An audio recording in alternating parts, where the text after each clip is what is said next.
Reflection on my ICT learning process. Wilfredo, what is your learning experience you have undergone in your Emtech subject?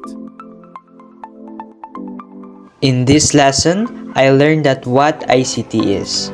And according to Tech Target, ang ICT ay sinasabing walang eksaktong definisyon, and generally, ito ay tumutukoy sa lahat ng devices, network components, application, and system na nagpapa-facilitate ng interacting with digital world. Katulad ng cellphone mo, ng computer, internet server, satellite, at iba pa. Semenov 2005 pointed out that ICT has invaded and transformed in many aspects in our lives to an extent that we live in an environment that is determined by technology, which itself is consumer driven. It makes our works and communication easier and faster. In Emtech Lesson 1, I encountered the discussion about a web page. Ang web page ay literal na page ng website. If I click the social media, I can say Facebook. Ang nagpa-pop up ay ang web page ni Facebook. Do you know that web page have some text files coded with a special notation called hypertext markup language?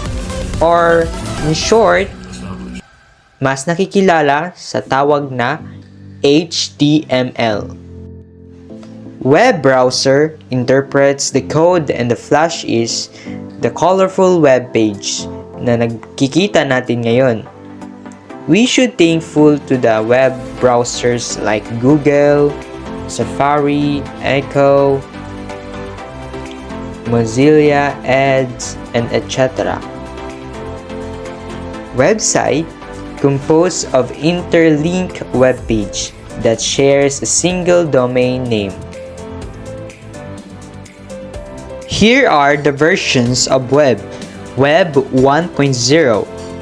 Web 1.0 is a read-only web, a static page that not allowed for comments, editing, account creation, web static, informational literally. So again, Web 1.0 users just consult web pages and for most part do not participate in generating contents.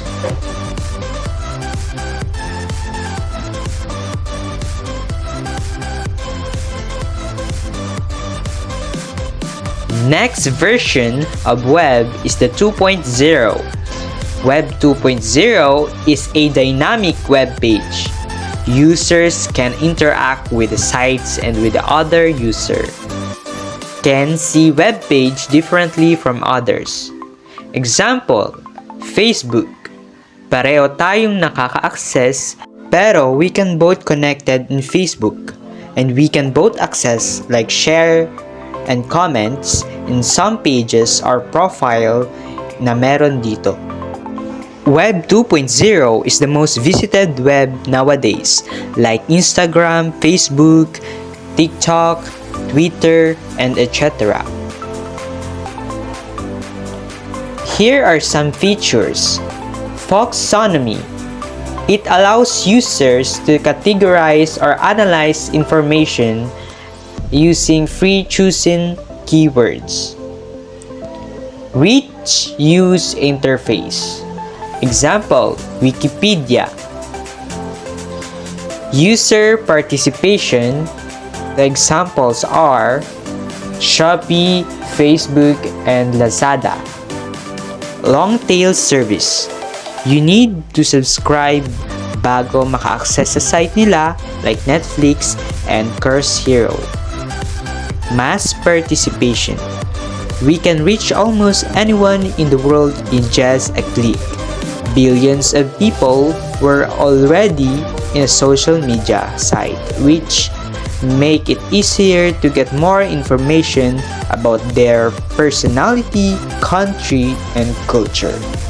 Web 3.0, also known as a semantic web. It is a work in progress until now. No definite definition yet. Provide context of the user's request.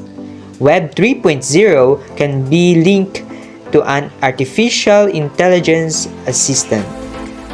Here are the trends in ICT.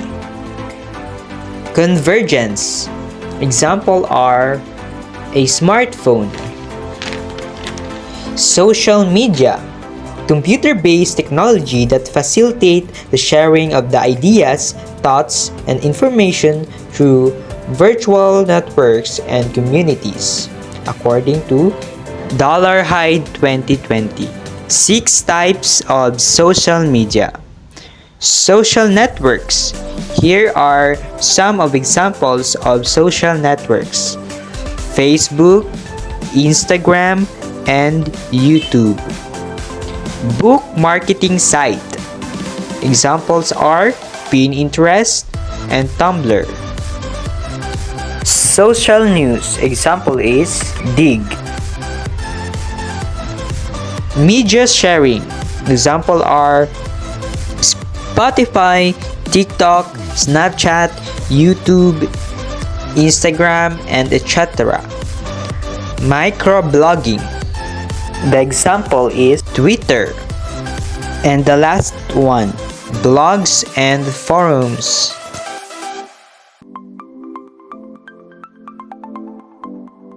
And these are the lessons that I have learned in this subject, empowerment technologies.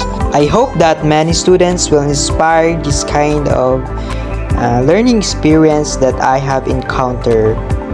Wow, great experience, Wilfredo, keep it up.